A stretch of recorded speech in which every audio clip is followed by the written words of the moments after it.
what's up with Cutthroat? How did y'all even? Because if you go on the internet and if you go look at the history of Kyro, it's a whole bunch of videos on with you online versus some dudes called Cutthroat or KTS, Vaughn and Dre and them. So like, how originally did that even start? Like, it just been some like even when you were younger. Okay, I don't know them for real. I don't know none of their ass. I don't know. That just came about like they was on some hate. Like I don't want to get into light. Like I already talk about the situation. I don't want to talk about no that I don't really know. I don't know them like that. You think all the YouTube documentaries gas some of these people up and make the people convinced that they're more than they were? Yeah. Like, nah, that wasn't even you. That was Say Cheese, man. I seen the interview with J Man. He talking about me and shit. Oh yeah. Oh right, yeah. Yeah, he on there like, but Say Cheese like, man, what's up with Kyro, man? Like he don't give me like them Wooski vibes and shit. Like, Wooski vibes. Like what the vibes is that? Like just be. I ain't gonna lie. Like a lot of them. Like I had watched the Bandman Kevo interview with the who you saw that with the big folks. Big folks, yeah, like big folks. Like he like, man, them a lot of in Chicago they be overhyped. Like them do be overhyped. Like that's I can't really explain it. Like it's just be getting too much credit than what they deserve though. Just saying on the internet like whatever image they put out, they gonna believe it. That's like I told you with the drill.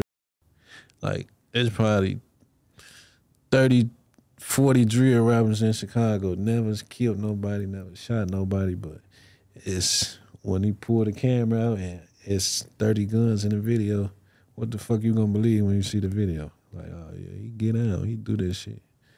But I can't make a nigga believe what they want to believe.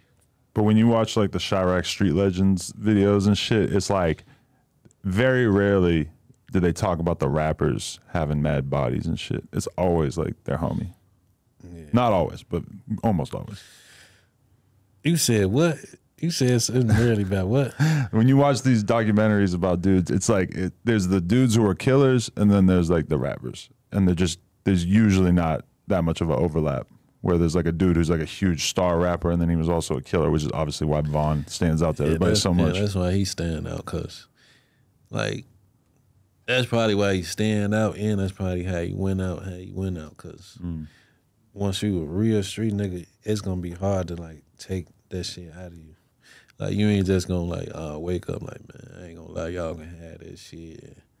Like he like I be seeing like niggas like, oh yeah, he went out goofy or like all that shit look cool, cause a nigga wouldn't knew how he went out if nobody wanted to release no footage. Like you see how they got all this Lil J shit. Y'all probably would never believe Lil J was gay if nobody would never release no footage.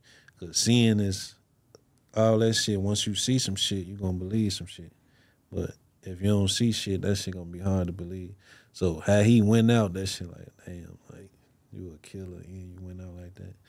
But it's like, bro was like, he a real street nigga before all that rap shit. So it's niggas from the outside looking in like, why they ain't do this?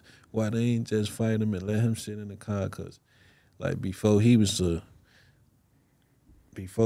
he was a foot soldier, and he still had that same mentality. Like he don't go at all times.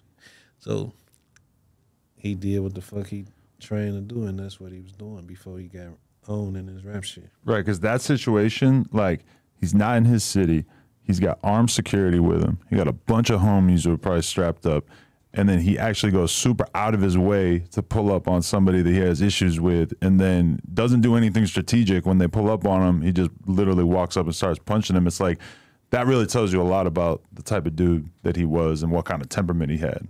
Is that he just wasn't going to be the dude to fall back and be like, nah, let's just chill. Or I'm going to send somebody to do something, which would take like a more conniving mentality.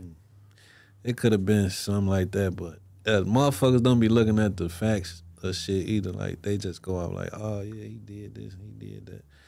But you got to think about it, like, at the time, like, he was fighting the case, so he was on the GPS monitoring. He probably didn't want to shoot nobody right there. No shit like that, because if that shit would have got out and that he was right there, he couldn't deny that he was right there if he would have killed somebody right there. Like, niggas don't look at that type of shit. They just look at it like, oh, you a killer. Why you ain't just kill him? They just want to see some shit. Like, lame shit. How did you and Vaughn form a relationship anyway? Like, y'all was cool, right?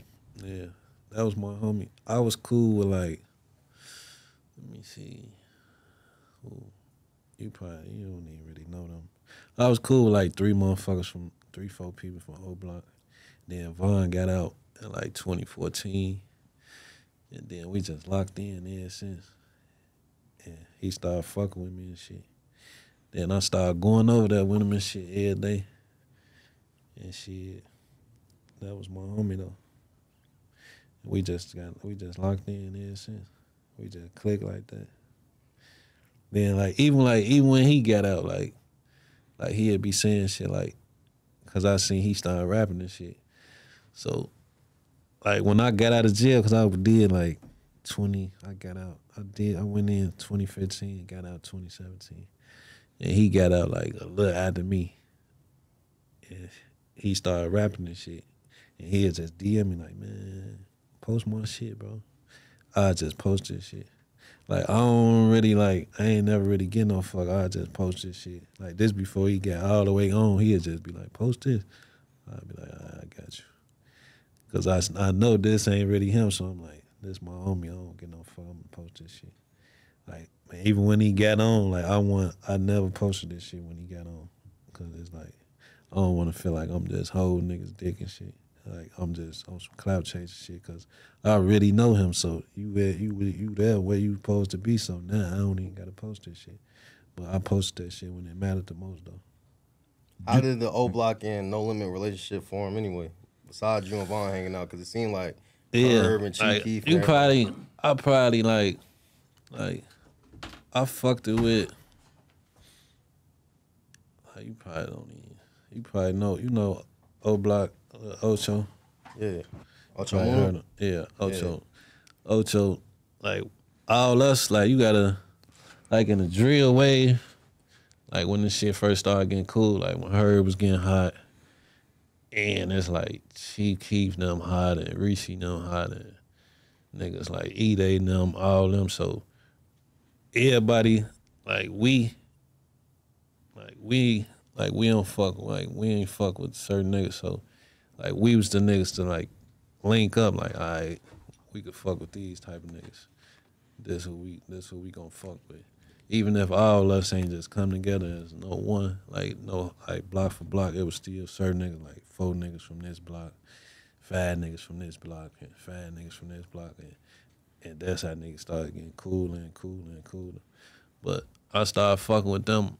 They had came to our party one time, because our name started ringing and shit. Like, how they shit was ringing. Like what year is this? Like, that was like 13.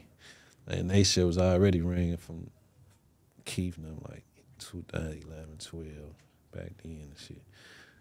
So when Herb and them got on and shit, like, our shit started, like, becoming, like, more like they shit. So they started wanting to click in and shit like that. They came to our party. And my homies, them ain't know them and shit. And they tried to, like, kick them out the party and shit, but I already knew where they was from. My homie, one of the guys, he kicked them out the party and shit. I think it was, he kicked Ocho out the party, Just Blow, and another nigga. He BD from somewhere that y'all don't know shit about. They kicked all 3 of them out, and I went back outside to grab them and shit. I'm like, man, y'all ain't gotta leave. And I brought them back in the party and shit. Then they started fucking with me off that. I don't even know how the fuck they even got to our party anyway. So y'all relationship really just formed on some partying, and then it ended? Yeah, like all our homies, like, we knew certain niggas from East Set, like you got my nigga like Doo-Wop, that's like, he grew up over there, so he knew a lot of them already. He related to Capo, right? Yeah. Cause I see him, he be with y'all, and then I see him all the time with Chief Keef and them. Mm-hmm. Yeah, he already down there knew all of them already. I need everybody to check out NoJumper.com. We officially started a blog. It has in-depth articles about current events, music, etc., plus all of our content in terms of podcasts, interviews, etc. And you can get some exclusive new merch if you check out NoJumper.com. So make sure you tap in.